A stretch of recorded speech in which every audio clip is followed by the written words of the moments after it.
আজ তোমাদের সাথে শেয়ার করব শীতের প্রথম বিয়েবাড়ি যাওয়ার কথা।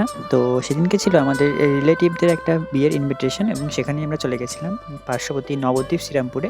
তো বিয়েটা বাড়ি থেকে নয়, লজের থেকে হয়েছিল, মানে অনুষ্ঠান হল যেটা হয়। তো এই অনুষ্ঠান হলে আগেও গেছি, কারণ আমার দিদির বিয়েও ওখানেই হয়েছিল।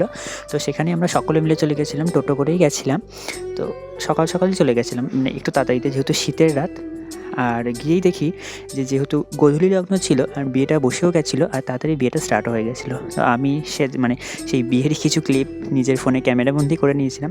এরপরে আর বেশি দেরি করিনি, কারণ আমাদের আবার বাড়িও ফেরার ছিল, যেহেতু অনেকটাই পথ। তাই চটজলদি বসেও গেছিলাম খেতে। আর খাবার দাবারের আয়োজন ছিল খুব সুন্দর।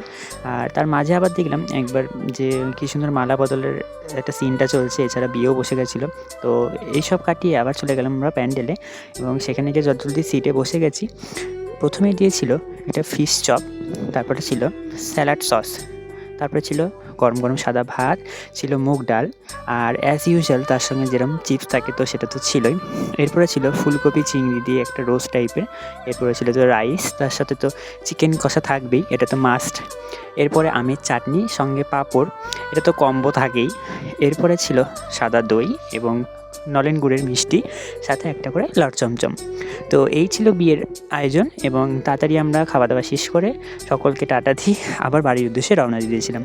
আর রাত অল্প থাকতেও যেন গভীর রাত মনে হচ্ছিল। তো এই ছিল বিয়েবাড়ির ভ্লগটা। তোমাদের কেমন লাগলো জানিও, ভালো লাগলে একটা লাইক কমেন্ট শেয়ার করে দিও।